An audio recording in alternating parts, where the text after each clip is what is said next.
ಜೀವನದ ಪಯಣ.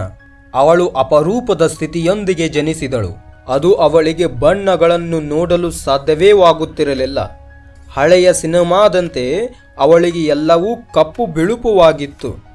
ಅವಳು ಪ್ರಪಂಚದಿಂದ ವಿಭಿನ್ನ ಮತ್ತು ಪ್ರತ್ಯೇಕತೆಯನ್ನು ಅನುಭವಿಸುತ್ತಾ ಬೆಳೆದಳು. ಇತರರು ಅವಳಿಗೆ ವಿವರಿಸಿದ ಬಣ್ಣಗಳ ಸೌಂದರ್ಯವನ್ನು ಅನುಭವಿಸಲು ಹಂಬಲಿಸುತ್ತಿದ್ದಳು. ಒಂದು ದಿನ ಅವಳು ತನ್ನ ಜೀವನವನ್ನು ಬದಲಾಯಿಸಿದ ಹುಡುಗನನ್ನು ಭೇಟಿಯಾದಳು. ಅವನು ಒಬ್ಬ ಅಸಹಾಯಕ, ತಮಾಷೆಯ ಮತ್ತು ಸಾಹಸಿಯಾಗಿದ್ದನು.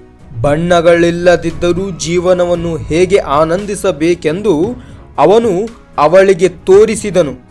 ಅವಳನ್ನು ಸಮುದ್ರ ತೀರ, ಪರ್ವತಗಳು ಮತ್ತು ನಗರಗಳಿಗೆ, ಹಿಂದೆಂದೂ ನೋಡದ ಸ್ಥಳಗಳಿಗೆ ಕರೆದೊಯ್ದನು. ಅವನು ಅವಳನ್ನು ನಗುವಂತೆ ಮಾಡಿದನು, ನಗಿಸಿದನು ಮತ್ತು ಪ್ರೀತಿಸುವುದನ್ನು ಕಲಿಸಿದನು.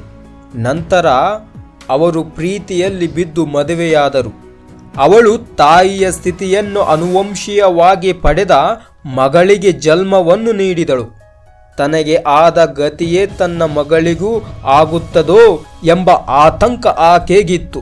ಆದರೆ ಅವರು ಸದಾ ಜೊತೆಗಿರುತ್ತಾ ಧೈರ್ಯ ತುಂಬಿದರು. ಅವರು ತಮ್ಮ ಮನೆಯನ್ನು ಗಾಢವಾದ ಬಣ್ಣಗಳಿಂದ ಚಿತ್ರಿಸಿದರು.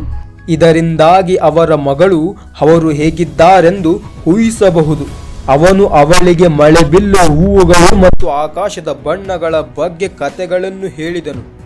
ಸಂಗೀತವನ್ನು ನುಡಿಸುವುದು, ಚಿತ್ರಕಲೆಯನ್ನು ಬಿಡಿಸುವುದು ಮತ್ತು ಪುಸ್ತಕಗಳನ್ನು ಓದುವುದು ಹೇಗೆ ಎಂದು ಅವಳಿಗೆ ಕಲಿಸಿದನು.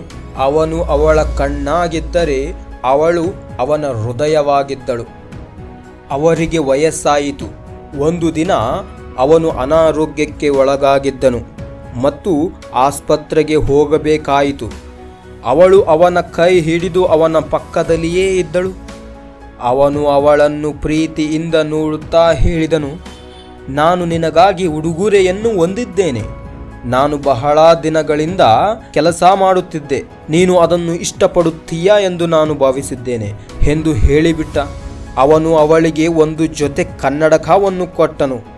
ಅವಳು ಅದನ್ನು ಹಾಕಿಕೊಂಡು ಬಿಟ್ಟಳು. ಅವಳು ಜೀವನದಲ್ಲಿ ಮೊದಲ ಬಾರಿಗೆ ಬಣ್ಣಗಳನ್ನು ನೋಡಿದಳು. ಅವಳು ಅವನ ನೀಲಿ ಕಣ್ಣುಗಳನ್ನು, ಅವನ ಕಂದು ಕೂದಲು, ಅವನ ಕೆಂಪು ಅಂಗಿ ನೋಡಿದಳು. ಅವಳು ಹಸಿರು ಗೋಡೆಗಳು, ಹಳದಿ ಹೂವುಗಳು, ಗುಲಾಬಿ ಬಲೂನುಗಳು ನೋಡಿದಳು. ಅವಳು ಜಗತ್ತನ್ನು ಅದರ ಎಲ್ಲ ವೈಭವದಲ್ಲಿ ನೋಡಿದಳು. ಅವಳು ಕಣ್ಣೀರಿನಿಂದ ಅವನನ್ನು ನೋಡುತ್ತಾ ಹೇಳಿದಳು, ಧನ್ಯವಾದಗಳು, ಎಲ್ಲದಕ್ಕೂ ಧನ್ಯವಾದಗಳು. ನೀನೇ ನನ್ನ ಎಲ್ಲಾ ಬಣ್ಣ.